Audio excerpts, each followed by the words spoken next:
Rehefa malalaka eto amin'ny tompo, tafahangona indray eto amin'izao tranon'Andriamanitra izao isika amin'ity alahady fafitony volana aogositra 2024 ity. Volana vaovao izay hianoantsika indray ao anatin'ny lohahevitra vaovao manao hoe tany mafy ny finoana. Rehefa malala rehetra amin'ny tompo, ho aminareo anie ny fahasoavana sy ny fiadanana avy amin'Andriamanitra raitsika sy Jesosy Kristy tompo. Andeha hiaraka hitsangana isika hidera sy hankalaza an'Andriamanitra. Ny salamo 429 ka hatramin'ny 420 ary ny hira 700 ny andininy voalohany sy ny faharoa, ireo no hiderantsika ny tompo. Hidera ny tompo ary isika manao hoe misaoran'Andriamanitsika firenena rehetra ary asandrato ny feo fiderana azy izay mampitoetra ny fanahintsika ho amin'ny fiainana ka tsy mamela ny tongotsika angozogozo fa efa nizatoetra anay ianao Andriamanitra, efa nanadio anay ianao tahaka ny fanadio volafotsy amin'ny meny, efa napiditra anay tamin'ny fandrika ianao, efa nanisy enta mavesatra teo ambalahanay ianao, efa nampandeha olona nitsaka ny lohanay ianao, nandeha namaky ny afo sy ny rano izahay fa nitondrana nivoaka ho amin'ny fitahiana mahatretrika ianao. Amen.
Ivavaka isika.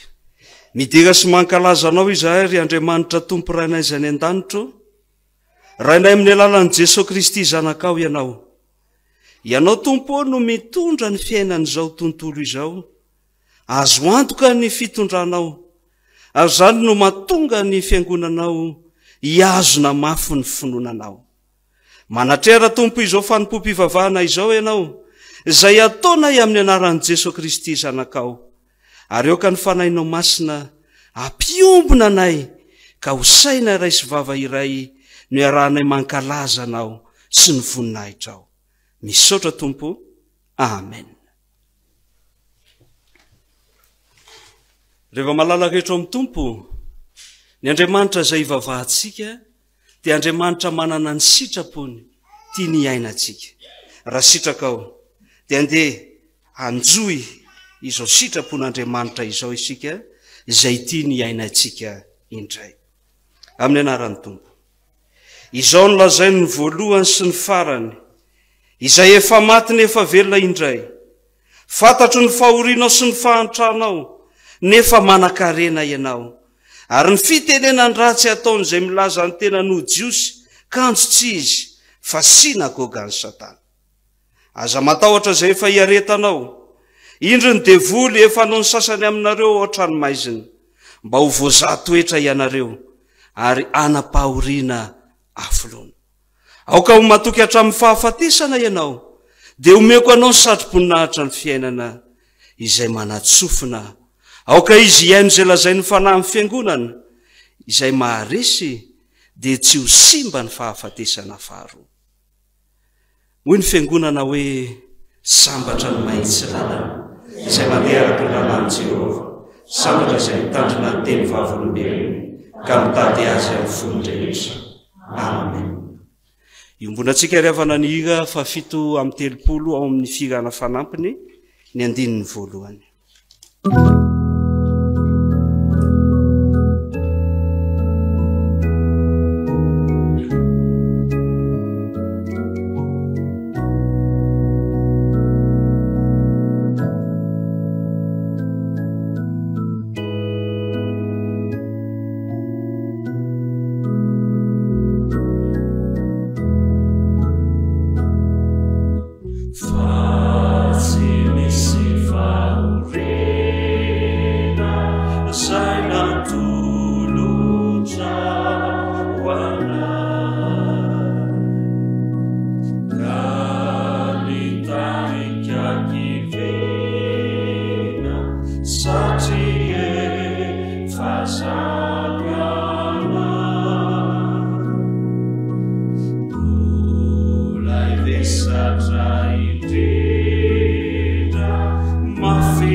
Manoloana izany sitrapon'Andriamanitra izany ry havana, mahatsiaro tena tsy tanteraka isika. Koa raha sitraka ao dia andeha anaraka izao vavaka fifonana izao ianareo. Ivavaka isika. Misaotra anao izay Tompo ny amin'ny sitraponao izay ambaranao amin'ny fiangonana. Ny amin'ny faharetana sy ny fiaretana izay andrasana aminay eo amin'ny fanarahan-dianao. Manome toky ianao Tompo amin'izao sitraponao izao mba tsy hatahotra ao anatin'izany fiaretana izany. Indrisy anefa Tompo fa tena matahotra izay amin'ny maha-olombelona anay, ary izany tahotra izany no mitondra anay analavitra anao tsy haharitra ao anatin'ny fizaham-toetra. Indraindray ara nefa Tompo tsy nitahotra akory ara no mahatonga anay hiala ao anatin'ny fizaham-toetra, fa indraindray ny fandaharam-potoana toy ny fialam-boly, ny programa sasany toy ny fitsidiana fianakaviana, indraindray Tompo izay mahateranay eo amin'ny fiainana no indro tanterahanay. Mahatsiaro tena tsy ho tanteraka izay Tompo, satria raha izany tokoa ny zavatra iainanay, atoky hatramin'ny fahafatesana ve izay? Ho azonay ve ny satro-boninahitra ny fiainana? Mandroana izany indrindra Tompo no hitondran'ny tsirairay avy ny tenany eo anatrehanao ao anatin'izao vavaka mangina izao.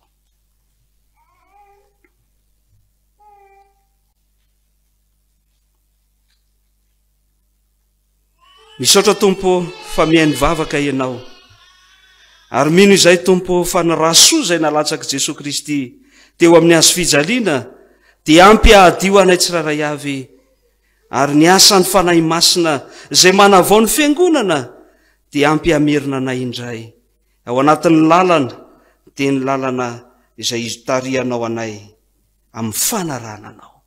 Misaotra Tompo. Amen.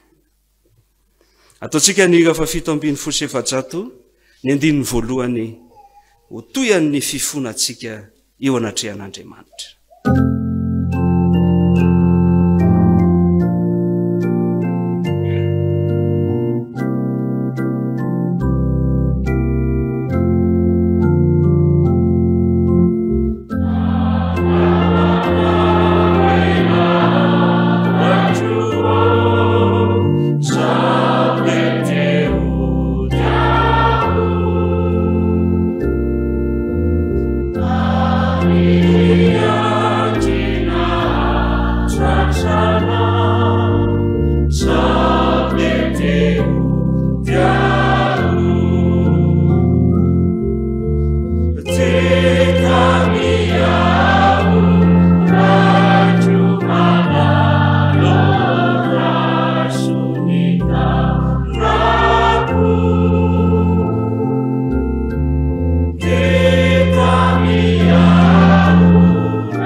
Rehefa malala rehetra amin'ny tompo ho anazy mibebaka marina tokoa mitsangana andray ny teny soa mahafaly zay omen'ny tompo ho anao. Fa hoy ny tompo, izay mandray ny teny ka mino izay naniraka no manana fiainana mandrakizay ka tsy elo eny. Fa toy izao ny tiavan'Andriamanitra izao tolo izao, nomeny ny zanan'ilay tokana mba tsy ho very zay rehetra mino azy, fa hanana fiainana mandrakizay. Ary amin'izany dia tsy misy fanameloana ho an'izay eo amin'ny Kristy Jesosy, ho ambarako ara, fa voavelany elokao noho ny anarany masina, miderany tompo, fa sambatra ny olona izay voavelany elony sy voasarana ny fahotana, sambatra ny olona izay tsy isain'i Jehovah eloka, ary tsy misy fitaka ny fanahy. Amen. Iombonantsika ry havana ny 420 ny andininy faharoa ho marika ny tokom-panompona ao anatitsika.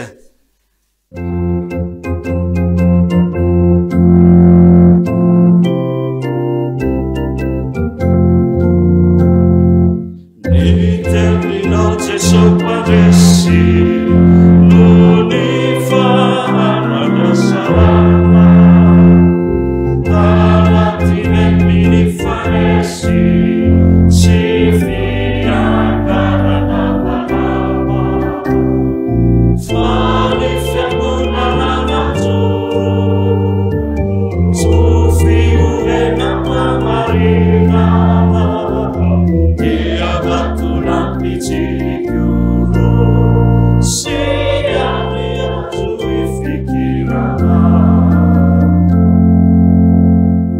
fiangonana andeha avoasika ny finoantsika amin'ny alalan'ny fanekem-pinoana apostolika izay ombonantsika mino maneran-tany manao hoe mino an'Andriamanitra ray sy tompo anao ny lanitra sy ny tany, ary mino an'i Jesosy Kristy zanalahy tokana tontsika izay nitorotoronana tamin'ny fanahy masina, nateraka mareveritsiny, nijaba nanapaka Ponty Pilato, nimbona tamin'ny hazo fijaliana, matika nanevina, nidina tany amin'ny fiainantsika, nitsangana tamin'ny tamin'ny andro fahatelo, niakatra ho any an-danitra, mipetraka eo ankavan'Andriamanitra ray sy tompo, avy any no hiviny tsara ny velona sy ny maty.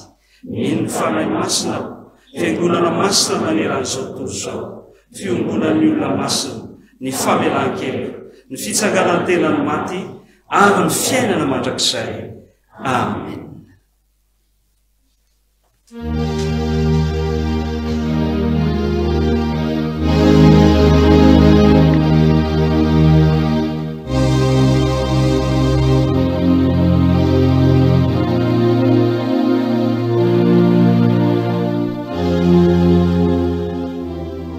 Tonga eo amin'ny filazana ny raharahany fiangonana isika ry havako, hitondra ny raharahany fiangonana amintsika ny sekreteran'ny fiangonana. Dia miarabantsika rehetra mianaran'ny tompo viavana natratra ty alahady voalohany amin'ny volana Aogositra ity, dia ny fiadanan'Andriamanitra ny eo amintsika rehetra mandrakariva. Ao anatin'ny ty volana ho ty tsika dia fafantatsika araky ny fanaon'ny fiangonana fa ny fankalazantsika an'Andriamanitra ny amin'ny fetin'ny taranaka, dia manasa antsika zanaky ny fiangonana rehetra hatrany ampielezana rehetra any mba ho tonga amin'io alahady fa 1 volana io ankalazantsika ny fetiny taranaka. Manaraka ry havana ao anatin'ny asa amin'ny fanorenana ny fiangonana vaovao isika dia FGKM trano vato mamory arivo-tiavana. Efa mandroso tokoa amin'izany asa izany isika ankehitriny dia hitantsika amin'izany fa voady ny fototra efa miainga ny asa. Koa izany indrindra mbola any an-tanana antsika zanaky ny fiangonana rehetra mba ho tonga maro amin'ny fetiny taranaka io. Ny ezaka rehetra izay vitantsika amin'ny fetiny taranaka io dia aompatsika manontolo ho amin'izany asa fanorenana fiangonana vaovao izany. Dia samy mirary atsika rehetra ho tratra izany fotoan-dehibe ny fiangonana izany ankalazantsika an'Andriamanitra. Dia hifanentana koa isika tsirairay avy any anatin'ny fianakaviana sy ny ankohonana any anatanteraka izany fetiny taranaka izany. Dia ho an'Andriamanitra rehetra ny voninahitra. Rehefa malalaka eto amin'ny tompo, tonga io amin'ny fankalazana ny tenin'Andriamanitra isika izao. Iombonantsika mialohan'ny vavaka sy ny vakiteny ny hira 412 ny andininy voalohany. Aoriana ny vavaka sy ny vakiteny dia tanterahantsika ny hira voalahatra dia ny hira 430 ny andininy 9 dia iroso amin'ny toriteny ny mpitandrina.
Ry tompo Andriamanitra io misaotra anao zay fotoana andraisanay ny afatra avy aminao ary andrenesana ny teninao ihany koa. Fantatray loatra tompo fa hoy ianao hoe ny tsy ny mofo ihany ny veloman'ny olona fa ny teny rehetra aloky ny vavan'Andriamanitra.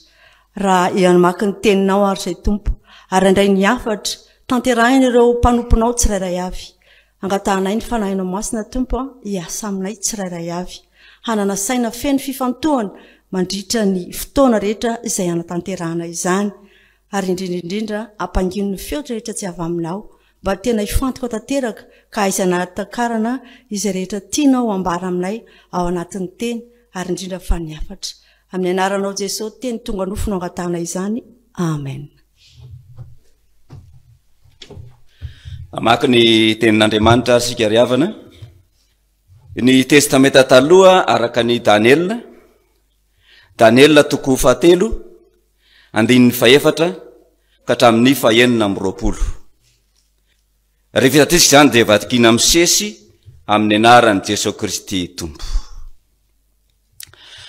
Dia nisy pikabary ny antso mafy hoe izao no lazaina aminareo ry fokom-pirenena, ry firenena, ry sy samy hafa fiteny.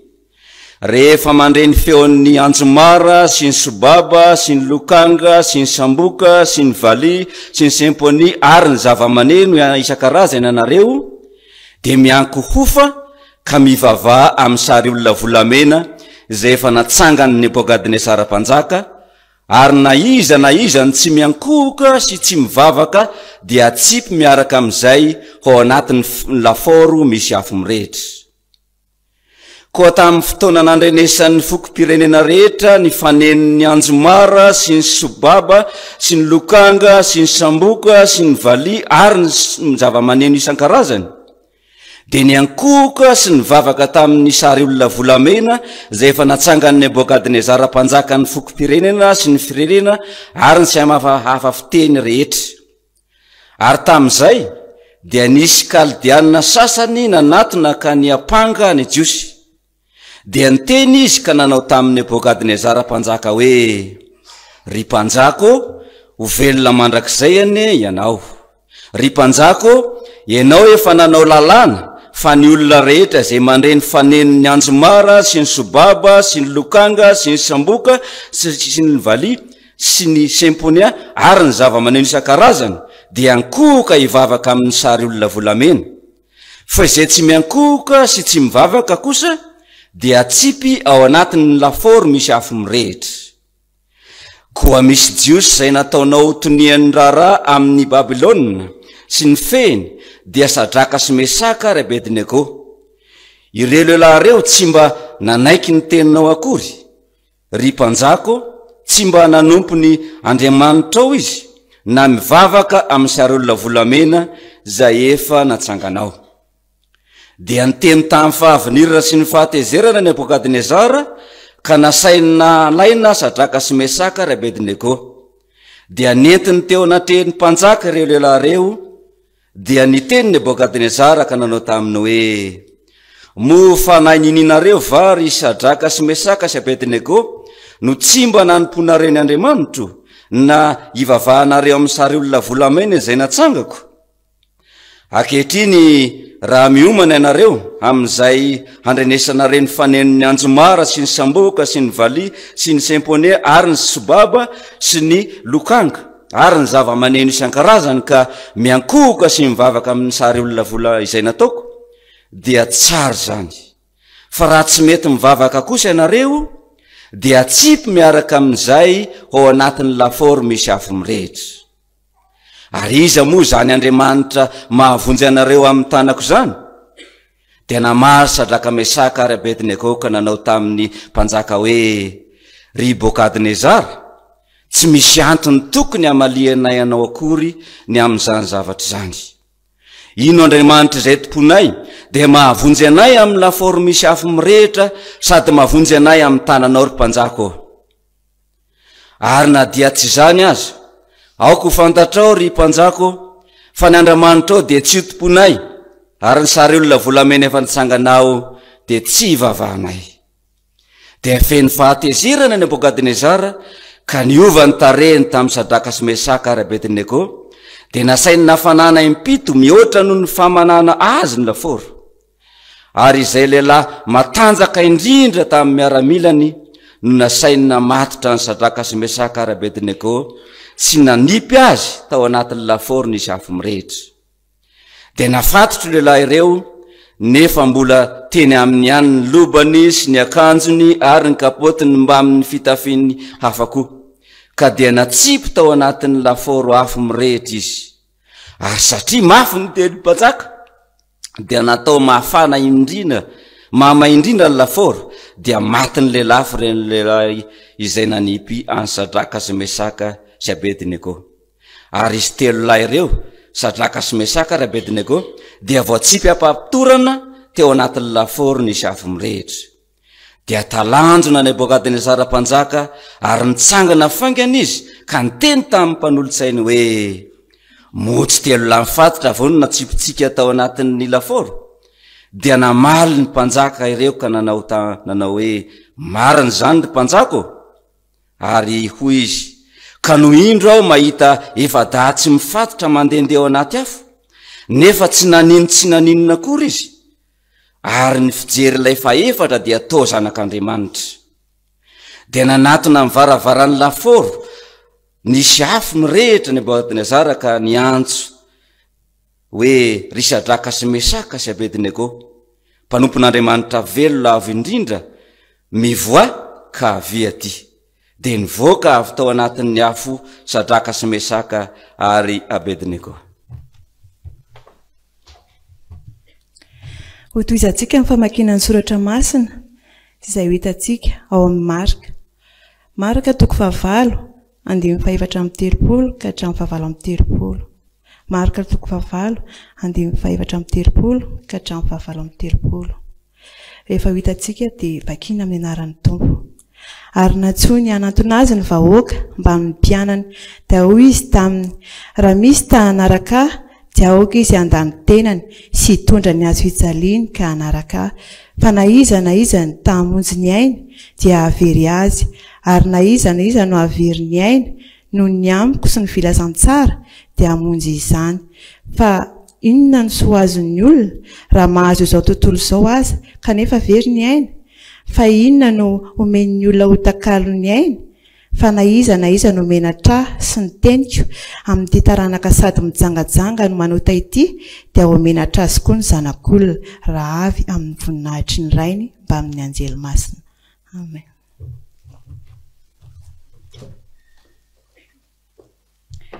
Hofaranantsika ao amin'ny epistily faharoa ho an'ny Timoty ny vaky tendriavana. Timoty faharoa toko voalohany ny 9:7 ka hatramin'ny 5:20 amin'ny anaran'ny Tompo manao hoe tano amin'ny finoana sy ny fitiavana ao amin'ny Kristy Jesosy mariky ny teny tsy misy kilema izay efa renao tamiko.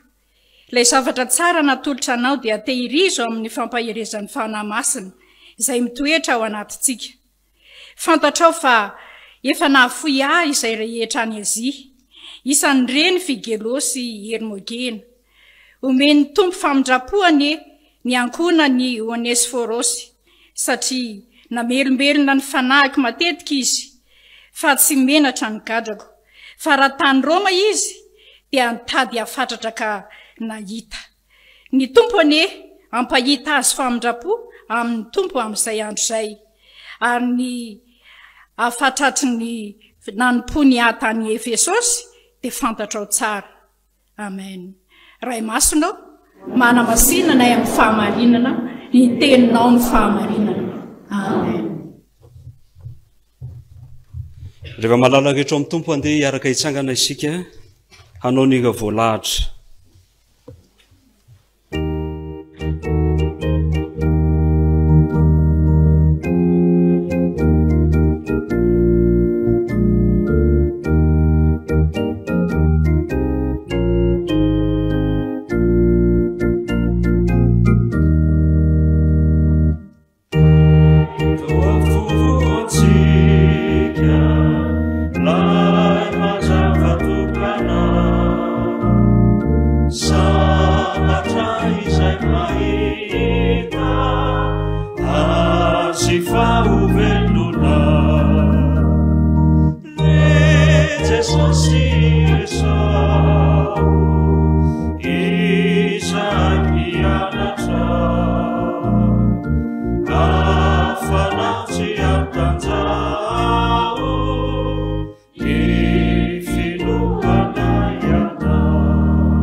Mazo toerana riavako. Rehefa malalaka eto amin'ny Tompo, lohahevitra vaovao indray no banjintsika, iainantsika ao anatin'izao volana Aogositra izao. Raha tsy hivina tokoa mantsy ny volana Jolay dia nisy lohahevitra manao hoe iorenana amin'ny finoana ny fanimpona. Ary ny volana Aogositra kosa indray dia hoe tany mafy ny finoana. Zany hoe ny resaka zany dia momba ny finoana.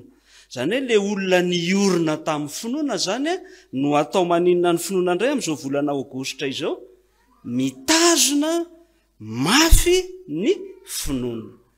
Izay indrindra ry havana no antony safidianana ny bokin'ny Daniela zany ny Daniela toko 7 ny 14 ka hatramin'ny 920 angalana hafatra ho atsika amin'izao alahady voalohany amin'ny volana izao.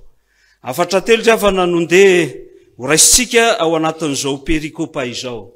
Ny voalohany dia ny hoe mijoro ho mahatoky na hafa aza ny fironan'ny be sy ny maro. Mijoro ho mahatoky na hafa aza ny fironan'ny be sy ny maro. Ny faharoa kosa indray dia izao, hijoro ny finoana na tsy voafaritra aza ny sitrapon'Andriamanitra. Ary ny fahatelo kosa dia ny hoe tano hatrany ny finoana fa tsy manary ny Tompo.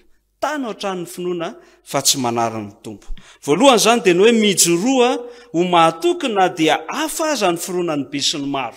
Ny faharoa dia ny hoe hijoro ny finoana na dia tsy voafaritra aza ny sitrapon'Andriamanitra.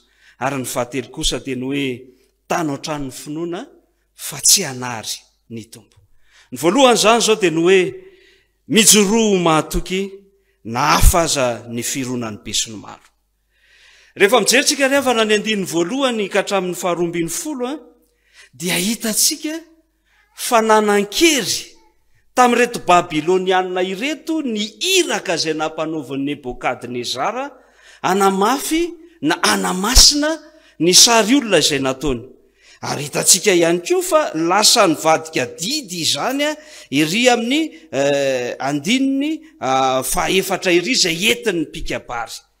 Izany zavatra zany revana ny fahombiazan'io teny Nebokadnezara io dia hitatsika eo amin'ny andininy 7 ka hatramin'ny 7 fa niteraka fironana teo amin'ny olona izany.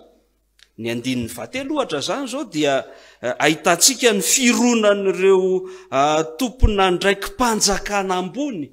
Satria hitatsika zany zao ny andininy 7 ny amin'ny hoe dia nivory anamasina ny sary olona izay efa natsangan'ny Nebokadnezara mpanjaka. Inavy izy ireo?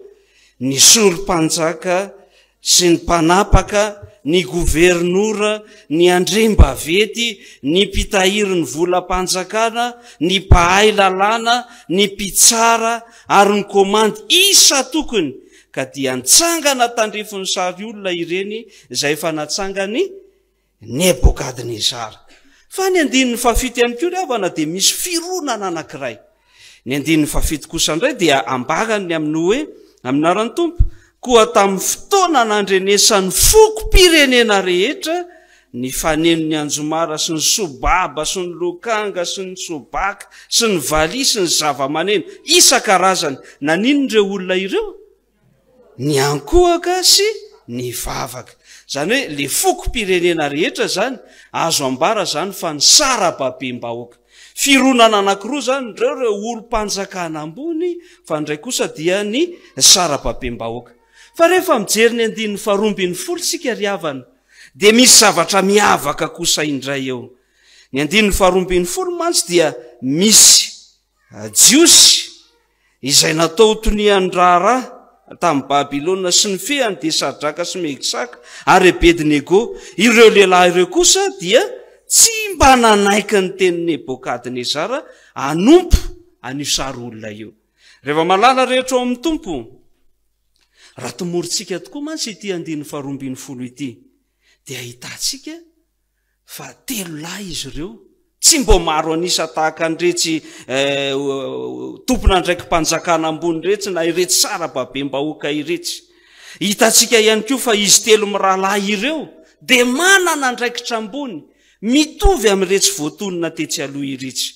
Ka na dia nandeha ara zany ireo mitovy saranga aminy araka amin'ny fitenitsika dia tsy mbo nandeha kosa izy 3 mirahalahy. Fa izao ihany koa anefa rehefa jerevanao ty andininy 12 ity, izy 3 mirahalahy ireto dia ny mpanjaka no nanendry azy manokana. Ka ity mpanjaka ity zany raha nanendry azy ireo, naniraka azy ireo, nanomeko adidy, ny ankofana eo anoloan'ile sary dia tsy mbo nanaraka izany izy 3 mirahalahy ireto.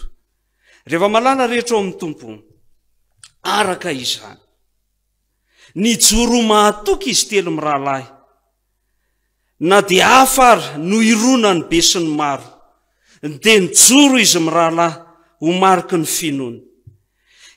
Nijoro izy mirahalahy na dia niankohaka teo anoloan'le sary olona raha mitovy saranga amin'izy ireo dia ireo tompo nandraiky mpanjakana ambony izay manana fahefana mitovy amin'izy ireo. Isika malagasy moa manana an'le nalazalaza le hoe sao dia folakalaky le very finanana ao anatin'izany. Fa izy mirahalahy kosa tsy izany naniry azy. Fa izy 3 mirahalahy ihany koa rehavana dia ny be sy ny maro mety tahotra n'io fatiny na tonga azy ireo iankohaka manoloana ity sary ity. Fa rehefa jerevantsika ity andininy 12 ity dia tafahoatra noho izany antony zany no nijoroana izy 3 mirahalahy. Raha jerevantsika mantsy ny andininy 12 dia izy 3 mirahalahy dia jiosy. Ary fatatsika tsara ny jiosy fa tsy mivavaka na miankohaka manoloana n'inona riavako? Ny sarin-javatra voasikotra. ary zany ry havana no antony nijoroany izy telo mirahalahy ao anatin'izany ka na dia hita ny finoana ny be sy ny maro izy ireo kosa dia nijoro tamin'izany finoana izany rehefa malala rehetra ao amin'ny tompo ny tena finoana ary dia ny fijoroana mahatoky manoloana ny sitrapon'Andriamanitra na dia hafa ny firoana ny be sy ny maro hafa ny irona ny maro anisa hafa ny irona ny mpiray tanàna aminao mety marina amin'ny hafa tokoa ny amin'ny hoe miara-mirona ry iza moa fa ny antsika kosa dia izao mijoro hatrany amin'izany finoana izay hitariana antsika izany ry fiangonanao ambarako aminao ary fa tsy ho voatery marina eo anatrehan'Andriamanitra sy amin'ny finoantsika an'Andriamanitra ny foroana ny be sy ny maro hitantsika eto fa ny foroana ny be sy ny maro mety ho tahotra ny seza tahotra ny tombontsoa tahotra ny fahafatesana fa ianao kosa ry fiangonana aoka ny fijoroanao ho fanahafana an' Jesosy Kristy ilay natoky hatramin'ny fahafatesana zay ny voalohany ry havana mijoroa mahatoky hatrany na dia afara ny firoana ny be sy ny maro fa ny faharoa kosa indray dia izao hijoroy ny finoana na dia tsy voafaritrao mazava azy ny sitrapon'Andriamanitra zay rehefa ny havana ny 9:20 hoy ny 9:20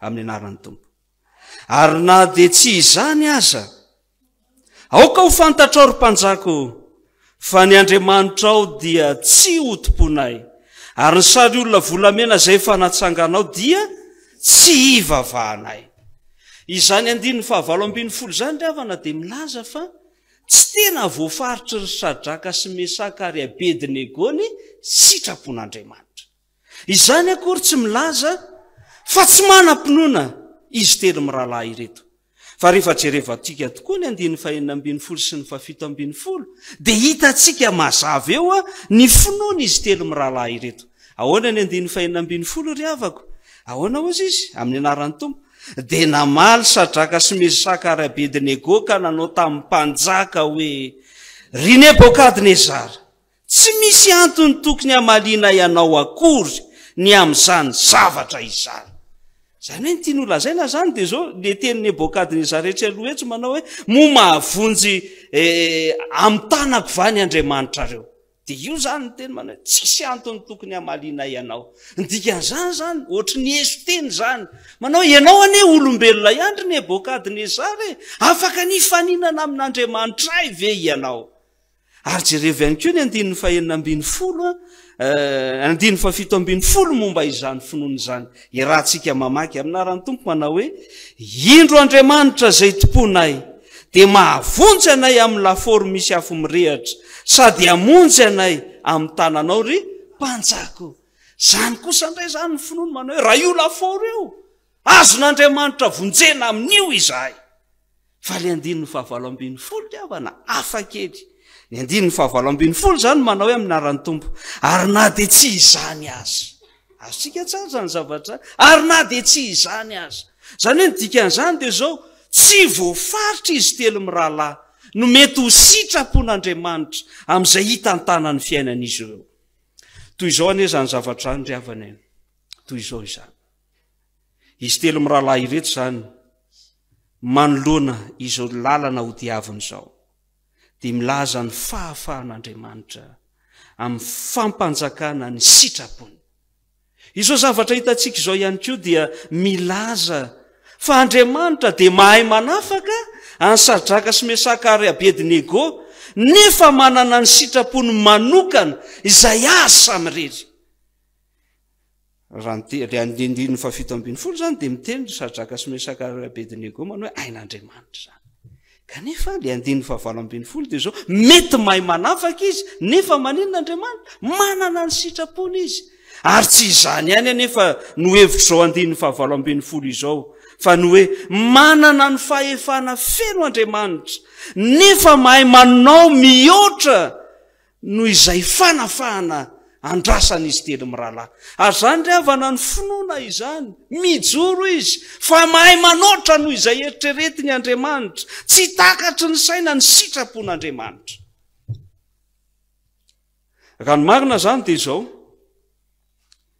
ity Nebokadnezara ity dia terepahefana izy ka raha misy olona ray na roa na telo tsy miankohaka manoloana n'le sary olona dia eritreretin'ny Nebokadnezara fa ny fahefany mihitsy ny maninona ao anatin'izay miozongozana fa neny izy telo mirahalahy kosa ndray dia hafa izy telo mirahalahy zany dia zao manoloana ny olana io mihitsy no mandrangaranga an'Andriamanitra izay tompony fahefana rehetra ary manana ny sitrapony hitondrany ny fiainana izy telo mirahalahy izany sitrapony zany dia sitrapony tsy amin'ny fiainan'izy telo mirahalahy ihany fa eo amin'ny tanin'ny Babiloniana ihany ka ny laforme rehetra avy izay mety ho eritreretina ho faharesena nefa satria tafiditra tao izy telo mirahalahy dia ao anatin'izany indrindra no anehoan'Andriamanitra ny heriny sy ny fahefana rehefa malala rehetra ao amin'ny tompo everiko ary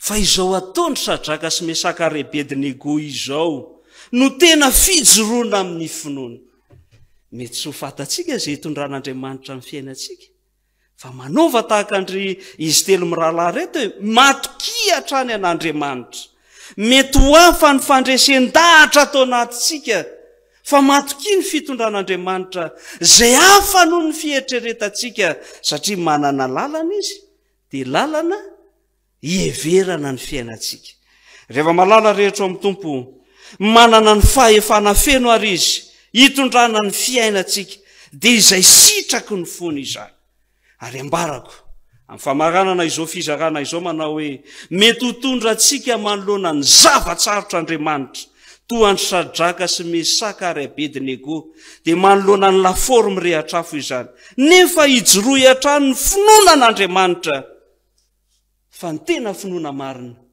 dia ny fahatokiana fa na manoloana ny laforme rehatrafo na ao anatin'ny laforme rehatrafo ary dia manana ny teny farany hatrany izy Andriamanitra satria Andriamanitra no alfa sy omega fiandohana sy fiafarana ny endry zalahy reto ny farana atao anatin'ny laforme rehatrafo sa tsy ny farana tsy ny farana satria manana ny sitrapony eo eto ankehitriny Andriamanitra amin'ny fitondran'ny fiainany izy ireo rehefa malala ireto raha misy lalatsaina ampahirezina anao anaiky tokoa izany sitrapon'Andriamanitra tsy tafetra izay tanterahany eto eo ankehitriny misy rehefa nale tenin'Andriamanitra manao hoe tsy nisoa ihany no raisitsika amin'Andriamanitra fa ninona ihany koa zany dia inona zany fanekenany sitrapon'Andriamanitra tsy takatry ny saitsika izany fa misy ihany koa ny amin'ny hoe soa ihany aho nampahoriana mba anina ianarako ny didinao zany hoe nampandalovon'Andriamanitra tao anatin'le fotoatsarotra izy nefa tao anatin'izay nanina ny anarany zavatra samy hafa zany hoe le fandalovana fahoriana zany faharesena sa fandresena tsy faharesena le izy fa lalana hitondran'Andriamanitra ary raha mijery ny bokin'ny Jaona isika ny tantarandry Lazarosy ilay nisan'le teny malaza fatatsika loatra ny amin'ny hoe tsy fahafatesana no antony zany fa ninona ny anehoana ny voninahitr'Andriamanitra zany hoe mety mandalo fahafatesana mandalo lohasaliko ny fahafatesana le olona fa ny voninahitr'Andriamanitra kosa no miseho ao anatin'izany ary ao ihany koa le tenin'Andriamanitra ny hoe ny zavatra rehetra miara-miasa ahasoa izay tian'Andriamanitra mety mifamaofao ny sosiny ratsy ny sosiny ratsy nefa Andriamanitra manana ninona ao anatin'izany ny sitrapony izay hitondrany rehetra ny faniriko ry havana ny zanako mamory arivo-tiavana rehetra izay rehetra mandray ity toriteny ity rehefa miatrika olana dia andeha katikatira daholo inona moa izay katikatira izay mifalia mandrakariva ao amin'ny tompo izao indray zay rehetra faly araoka ity akariavana amarana izao toriteny izao ny voalohany dia ny hoe mijoroa mahatoky na dia afara ny finoana ny bisony maro. Ny faharoa kosa indray dia hijoroa ny finoana na tsy voafaritra ho aza ny sitrapon'Andriamanitra. Fa ny fahatelo sady farany teny hoe tany ohatrany ny finoana fa tsy anaran'ny tompo. Tany ohatrany ny finoana fa tsy anaran'ny tompo. Rehefa tohizana tokoa ry havana ny vaky teny dia hitantsika fa nitondra azy telo lahy ho ao anaty lafaoro mirehatra-afo ny finoana izay nijoroany. Hitantsika fa voatsipy tao anaty lafaoro izy telo mirahalahy. Fa izao anefa miara-manaiky isika fa nitoy any vaky teny amin'izay dia misy zavatra tsy ampozintsika izay niseho. Raha telo lahy tokoa mantsy ny natsipy, firy ny tandry Nebokadnezara tao? Efa da. Raha telo lahy mifatotra ny natsipy, telo lahy manakory ny tandry zareo tao? Tsy mifatotra. Ary fe tsy mifatotra ihany fa rehefa jerevanao vaky teny dia naninona tao anaty afo ry zareo? Nandehandeha tao anaty afo, nandehandeha ihany ve? Sa inona ny zavatra ny ainany? Tsy naninona akory izy ireo. Ary raha tohizanao ara ny vaky teny dia zavatra samihafa ny zavatra niseho. Zao anefa ry havana mahagaga avokoa izany. Satria zao telo lahy no natsipy tao anaty lafaoro fa nahoana ny tonga efa datapoka? Iza no nanipy an'le fahanefany tao? Ahoana ny fomba nidira an'le fahanefany tao anatin'io lafaoro? Zany tena mahagaga zany. Telo lahy mifatotra no natsipy tao. Ny fanontaniana dia zao, nakaiza le fatotra? May ve le fatotra? Raha may le fatotra, naninona ny tsy may ny akanjo? Kanefa fatatsika tsara fa na ny singambolon'izy ireo raha tsy may, tsisy fofonafo izy ireo. Zany zavatra zany dia mahagaga avokoa. Telo lahy mifatotra no natsipy tao, kanefa dia zao telo lahy mandehandeha ao anaty lafaoro, tsy manino, ohatrany manao torista ao anaty lafaoro zany izy reto. Rehefa tena joe, ohatrany ahoana zany lafaoro aty a Babilôna zany, ay ve zao ny firafitrany, ay ve ohatra zao ny firehatry ny afo, ara-dalàna ny firehatry ny. Rehefa malala rehetra amin'ny tompo, mahagaga izany. Ary zavatra ambara raha dia ny hoe tsy takatry ny saina izany. Tsy takatry ny saina, afa-tsy ny hoe zao angano fanazavana azo mena. Rehefa malala Andriamanitra mihitsy no niditra tsehatra ho fampanjakana ny sitrapony ao anatin'ny vanim-potoana n'olombelona dia ny fiaretana ity lafaoro mirehatra-afo ity mba hahafahany mamonjy ny olony. Fidiran'Andriamanitra nitsihatra irery ihany. Ary zany rehefa ny tena mahafinaritra eto amin'ity perikopa ity, rehefa mitana ny finoany izy telo mirahalahy dia maninona Andriamanitra? Miditra nitsihatra izy. Ary zany zavatra zany tena afatra ho atsika izany. Rehefa mitana ny finoantsika isika dia maninona ihany koa Andriamanitra? Miditra tsehatra Andriamanitra. Tsy mitaza-potsiny Andriamanitra, fa miditra nitsehatra Andriamanitra. Fanontaniana mipetraka zany zao ny amin'ny hoe efa nafanaina impiry tokoa re ny lafaoro ny vidim-piainany. Efa nafanaina impiry ny lafaoro ny fiaina tokantranontsika izay mafy dia mafy tokoa. Efa nafanaina impiry ny lafaoro ny adi-tsaina, ny adi-panahy izay aina ny zanak'Andriamanitra, ho avy ny fidiran'ny mpianatra, ho avy zao zavatra rehetra izao, adi-tsaina, adi-panahy, sy ny sisa. Efa nafanaina impiry izany. Fa misy anie ny olona dia leomonina ao atokantranony amin'ny zavatra misy eo. Zao ry havana, tazomy ny fiaina, ny finoanao. Fa raha mitazona ny finoanao ianao, maninona Andriamanitra mitazana fotsiny izy ve? Miditra nitsihatra Andriamanitra, miditra nitsihatra Andriamanitra. Tsy irery ianao miatrika ny adinao, fa eo Andriamanitra maninona? Mombanao. Rehefa malala rehetra amin'ny amaranareo. Raha mitana ny finoantsika zany isika, dia tsy manary Andriamanitra. Anterina aza. Fa mety mitondra antsika manoloana na ao anatin'ny lafaoro mirehatra-afo tokoa ny finoantsika an'Andriamanitra. Kanefa ao anatin'izany dia tsy hamelantsika ho irery izy.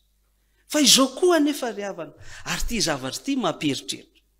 Raha toa isika mahatsiaro mijijajija ao anatin'ny lafaoro mirehatra-afo, mafy ny lafaoro, mafy ny adi-piainana, mafy ny zavatra mahazo azy.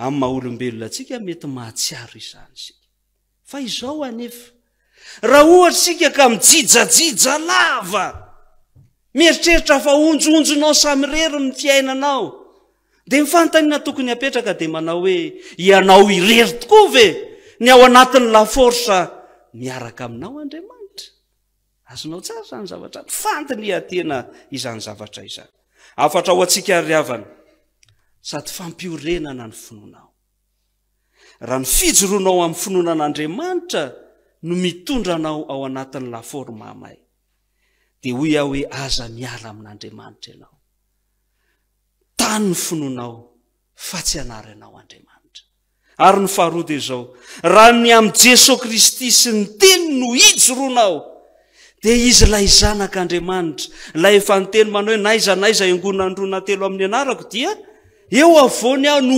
ombanao eo avoninao sy ny adinao sy ny zavatra mahazo anao ry fiangonanao raha ianao anatin'ny ady mahamay no misy anao ankehitriny dia tsarovo ny tenin'Andriamanitra manao eto ambon'ity vato lampy ity no ahoriko ny fiangonako ary ny vavahadin'ny fiainatsita tsy aresy azy zany ny finoantsika ry havana tsy manary atsika Andriamanitra voalohany ary dia ny hoe mijoroa mahatoky hatrany na dia afara ny fironan'ny be sy ny maro ny faharoa ijoroa ny finoana na dia tsy voafaritra ho azy ny sitrapon'Andriamanitra ary ny fahatelo tano hatrany ny finoana fa tsy manazy ny tompontsika ho an'Andriamanitra rery ny voninahitra amen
mivavaka isika tompoko ry andriamanitra rainay eo mame voninahitra anao izahay mitera sy mankalaza ny anaranao masina andriamanitra maheno sy mandre izany toroteny izany izahay dia mahatsapa ty anatinay tokoa fa kay tena hitanao daholo ny zavatra mianjady amin'ny fiainanay rehetra tsy misy miafina aminao mahaory sy ny mahatery anay ary amin'ny fahasahirananay no miditra antsehatra ianao nefa ny fahasahirananay no mampizongozona koa ny finoanay satria te hanaraka nitsy izahay te hanaraka nyroa izahay ireny rehetrarehetra ireny efa niantsonao anay mba hijoro amin'ny finoana tokoa izahay tahaka ny Sadraka sy Mesaka ary Abednego mirehitra ny laformamay ety amin'izao tontolo izao mirehitra ny adi-piainana mirehitra ny adi-tsaina satria tena ao anatin'ny fahasahiranana izahay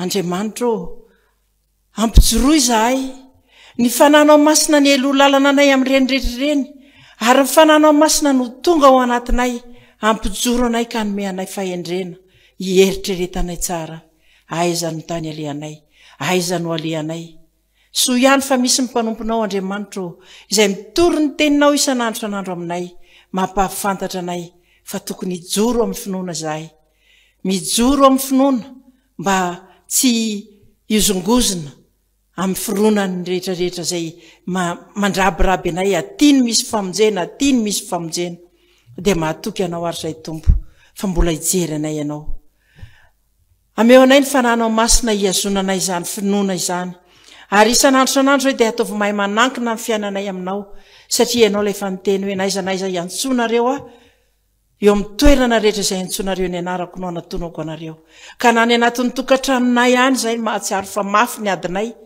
dia hoany ianao na eny an-dalana eny izahay mahatsiaro fa mafy ny adinay na any amin'ny toeram-piasananay tsirairay avy any mahatsiaro izany fahasahiranana lehibe izay miatra aminay tsirairay avy izany any no asehonao aminay tompo any no anehoanao aminay ny voninahitra ao fa andriamanitra mamonjy anay ianao ary miaino ny fitarainanay andriamanitra miasary amin'ny fiainanay tsirairay avy ampitomboy ny finoana aty anatinay mba azahoanay koa mijoro vavolombelona tahaka ny Sadraka sy Mesaka ary Abednego fa na inona firehetry ny afo mahamay na inona firehetry ny laforo dia mijoro manana anao izahay misaotra andriamanitra noho ny fitiavanao ka ankehitriny ara-mivavaka ho an'ny vahoaka anao izahay jereo amin'ny adi-piainana tsirairay avy any jereo amin'ny tsy fisina fa ianao no mahalala n'izany rehetrarehetra izany fangino tokantrano tsirairay avy raha ho avy indray izao ny fampidirana mpianatra volo izany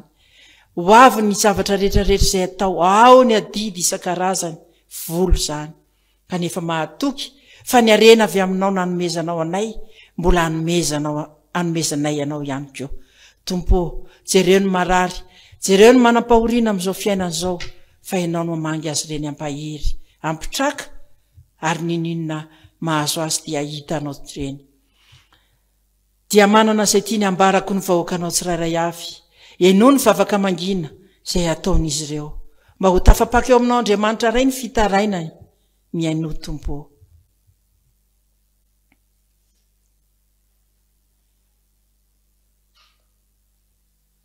dia misaotra andriamanitra mbola nanongilana ny sofinao iaino ny fivavakay tsirairay avy ary ankehitriny ny hoavinay ny andavanandrom-piainanay dia ankininay aminao noho ny fitiavanao ary noho ny fahafantaranay fa miaino anay ianao dia izany vavaka izany tompo ampiarahanay amin'ilay vavaka nampianarinao manao hoe rainay eo izay ny an-danitra ho masina ny anaranao ho tonga ny ny fanjakanao nataony ny sitraponao rety antany tahaka ny an-danitra omeonay ny mianina zaza aminay ary mamelahany elokay tahaka namina anay sy meloko taminay araisa mitoranay amin'ny fankapana fa manafana amin'ny ratsy fanao ny fanjakana sy ny hery ary voninahitra mandrakizay amen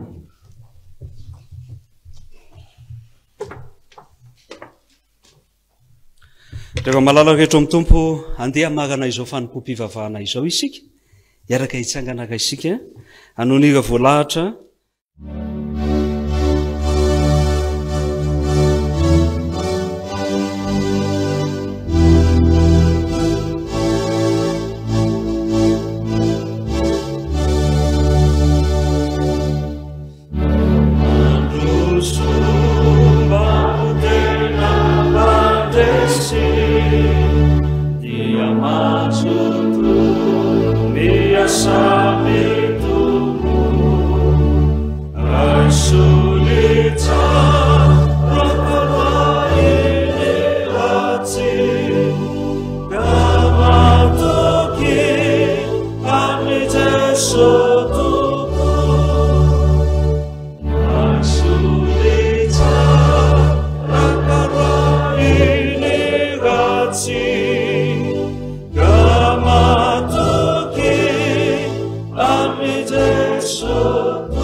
Tanteraka aminareo ny jodrano mena sy tolona amin'ny anaran'ny tompo manao hoe aza matahotra ianao fefananavitra anao aho efa ny antso ny anaranao aho ay ianao raha mitany rano ianao dia ombanao aho raha mitany ony ianao dia tsy hanavitra anao izy raha mandeha mamaky ny afo ianao dia tsy homay ary tsy rehetra aminao ny lelafo fa izao Jehovah Andriamanitra ao dia ny ray masin'i Israely no mpamonjy anao. Amen. Mahazo toerana azy. Ho an'Andriamanitra irery ny voninahitra amin'ny anaran'ny Ray sy ny Zanaka ary ny fanahy masina. Amen.